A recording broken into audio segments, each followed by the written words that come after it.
স্বপ্নের মতো সুন্দর একটি বসতবাড়ির কল্পনা আমরা সবাই করে থাকি। যদি সেই বাড়িটা বাস্তবে আমরা রূপায়ণে পেয়ে যাই তাহলে কিন্তু আর কথাই নেই। আজকে তেমনই একটি সুন্দর বসতবাড়ি বিক্রির ইনফরমেশন আপনাদের জন্য নিয়ে আসলাম। লোকেশনটা হচ্ছে কমলপুর হালাহালি বাজারে এই বসতবাড়িটি অবস্থিত।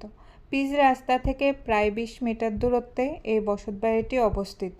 এই বসতবাড়িটা পাঞ্জাব ন্যাশনাল ব্যাংকের অপোজিটেই অবস্থিত। বাড়িতে পৌঁছানোর রাস্তাটা 6 ফুট। বাড়িতে গাড়ি প্রবেশ করবে না, বাইক প্রবেশ করবে। এখানে মোট 6 গন্ডা জায়গা আছে। এই জায়গাতে প্রথমেই উঠোনে অনেকটা খালি জায়গা রয়েছে। এই বসতবাড়িটার চারিদিকে বাউন্ডারি ওয়াল দেওয়া রয়েছে। বাড়িতে প্রবেশ করতে প্রথমেই একটি গেট আপনারা পেয়ে যাবেন।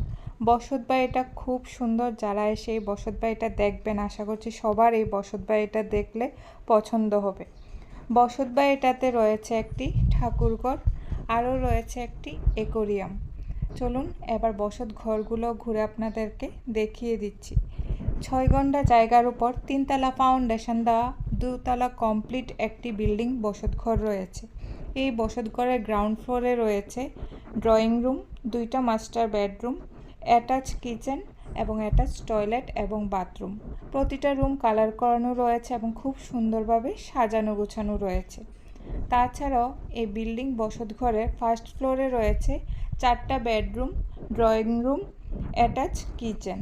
এই বসতবাড়িটাতে জল এবং বিদ্যুতের সুব্যবস্থা রয়েছে। বসতবাড়িটার আশেপাশে বাড়িঘর রয়েছে, তাছাড়াও আশেপাশে দোকানপাট এবং বাজার রয়েছে। বিল্ডিং বসতঘরের প্রতিটা রুমই খুব সুন্দর। আপনারা যখন কিনবেন আপনাদের মনের মতো করে প্রতিটা রুম সাজিয়ে গুছিয়ে নিতে পারেন। মালিকের বিশেষ প্রয়োজনে মালিক এই বসতবাড়িটা আর্জেন্ট বিক্রি করতে চাইছেন। সর্বসুবিধাযুক্ত 6 গন্ডা জায়গার উপর বিল্ডিং বসতঘর সহকারে এই বসতবাড়িটা দেখে যদি আপনাদের পছন্দ হয়ে থাকে, স্ক্রিনে দেওয়া মালিকের ফোন নম্বরে সরাসরি মালিকের সাথে যোগাযোগ করে আপনারা এই বসতবাড়িটা কিনতে পারেন।